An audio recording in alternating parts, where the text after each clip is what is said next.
Hey guys, and welcome to Girls Who Maths. My name is Alex and today I'll be going through the 2019 GCSE Maths Higher paper.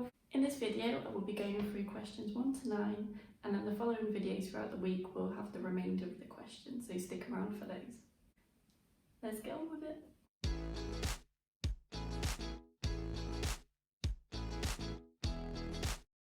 Let's start with question 1. Well, question 1 is, work out £1.50 as a fraction of 60p, and then we have to circle the right answer. £1.50 we can also write as 150 pence. All we have to do now is do 150 fraction of 60p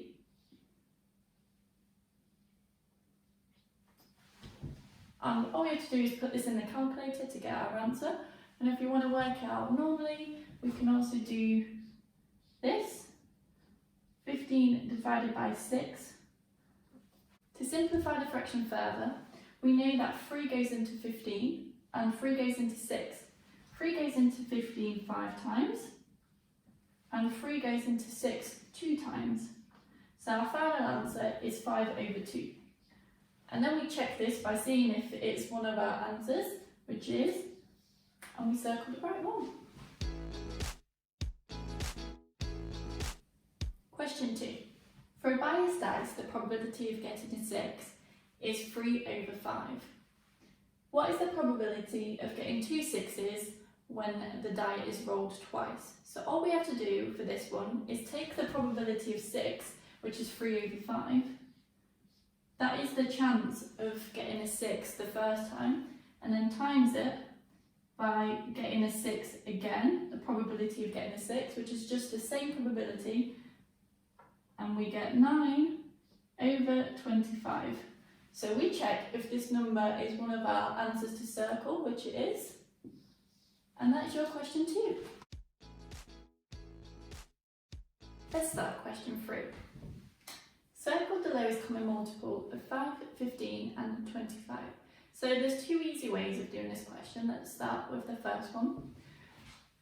What you can do is just list out all the multiples of 5, 15 and 25 and then circle the first number that appears in all of the 3 different multiples. So this is the first method. Multiplying each of the different multiples up until we get a number that appears in all of the 3 different lines. So for this one, it would be 75. However, I will show you method 2, how to solve this question a little bit quicker.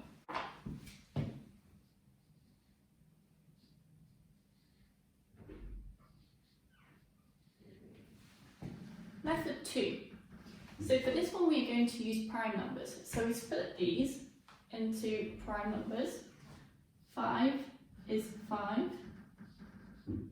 For this one, it's 3 and 5. 3 times 5 will equal 15. And for this one, the prime numbers are 5 and 5. So for this one, we have to look at the numbers. And if they appear more than once, we have to take one of them out. So for this one, we have actually 4 5s. So for every one that there's another number that appears, we have to take it out. And then because there's a 5 here and another 5 there, you have to take this 5 out. So we are left with 5 times by 3 times by 5, which gives us 75, and that is our lowest common multiple.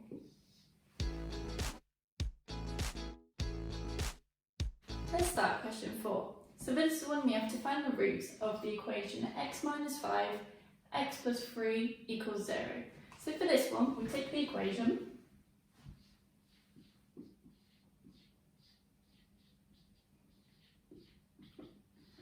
the first root that we find, we take this bracket over to the other side so that it is equal 0, and we are left with x plus 3 equals 0. We rearrange the equation so that x equals minus 3, and that is one of our roots. And for the second root, we do the same. X minus 5, x plus 3 equals 0. However, this time we take this bracket to the other side so that this equals 0 and we take it out. And all we are left with is x minus 5 equals 0, which means x equals 5, which is also one of our roots. Question 5. So for this question, we have to draw on the grid the enlargement of this triangle with a scale factor of a half.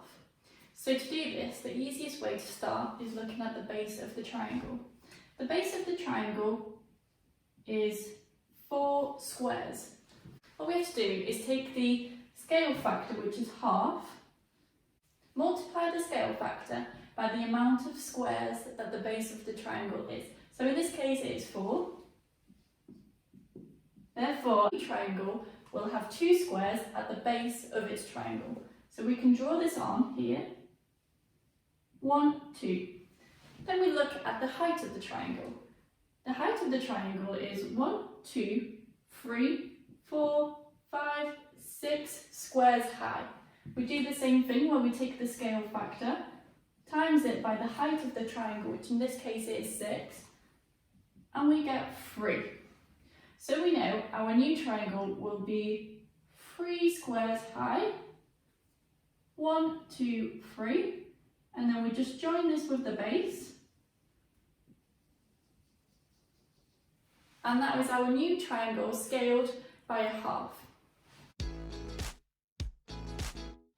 Let's start question 6. So for this one, to the nearest pound, John has £9. And to the nearest 50p, Ellie has £6.50. And in this question, what we have to do is work out the maximum total amount of money between them both. So for this one, we have to work out the maximum upper limit of what John and Ellie has. So let's start with John.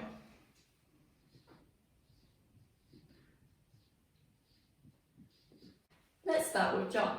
John has £9. So the upper limit of £9 nearest to the pound will be £9.49.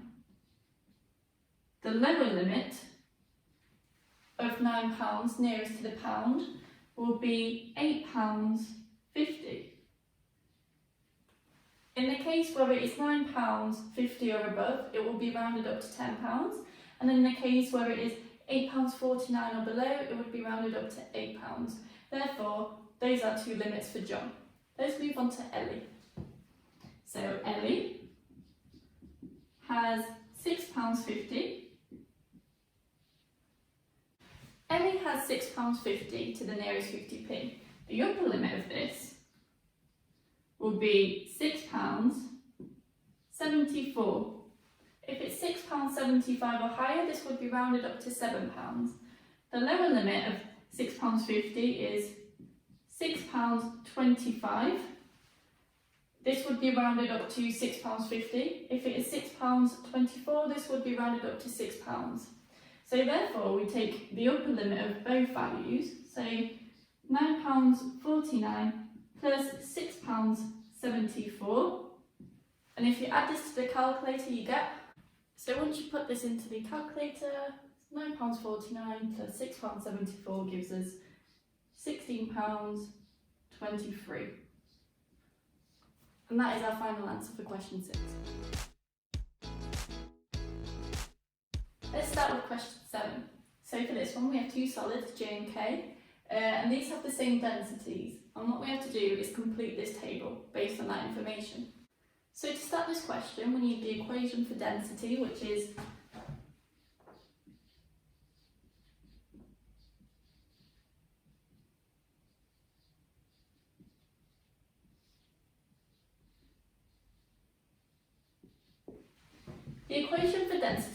density equals mass divided by volume. So we start with J, as we already know the mass for this one, and we already know the volume for this one, so we can work out the density.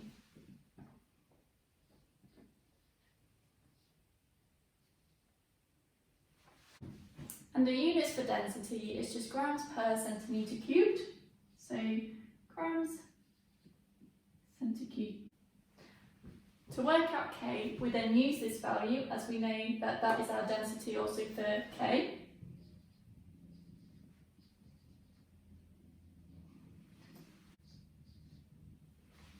So for K, we know that we have the mass and the density, and all we have to work out is the volume. So we pop it into the equation again. So we have the density, which is 6. We have the mass, which is 78. However, we don't have the volume. We can rearrange this equation for x, so that we have 78 divided by 6, and this gives us the volume of 13 centimetres cubed. We just put this into the table,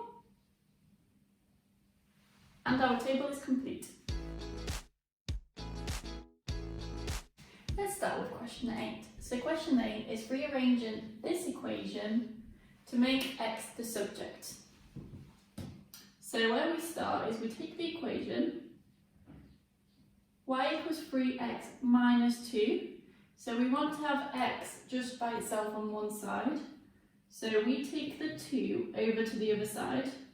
When we move anything to the other side, we change the sign. So this time it will be y plus 2 equals 3x. And to get x by itself, we have to divide everything by 3, which will give us y plus 2 divided by 3 equals x. Then we check if this is one of our answers that we have to circle, which it is. And there is your question 8.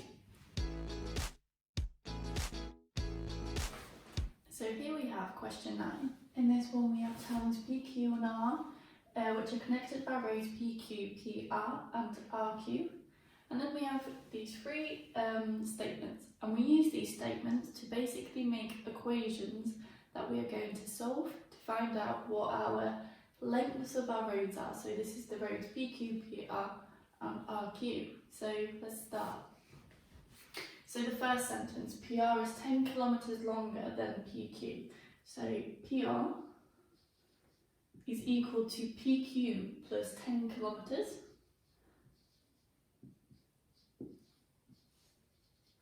As PR is 10 kilometres longer than PQ. Let's move on to the second one. QR is twice as long as PR. So this one is pretty simple. QR equals 2 PR. And then our third statement is total length of roads is 170 kilometres. So we know that 170 is equal to all of the three roads added together. So we have PR plus PQ and plus QR. So what we have here is three equations and three variables. When we have a combination like this, we know that we can solve these equations and find out the answer. Since PR is present in all the three different equations, I'm going to use PR first, substituted into this equation to solve for the road length. So, where do we start?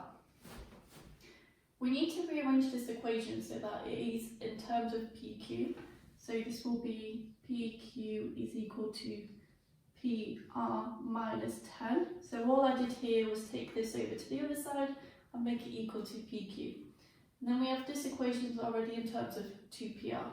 So what we do is, for this QR, we substitute this equation, because our QR is equal to this. And then we have PQ is equal to this. So instead of the PQ, we will write this equation. So this leads to 170 equals PR, which we already have, plus PQ, which we're going to use this equation instead. So PR minus 10 plus, instead of QR, we're going to write 2PR.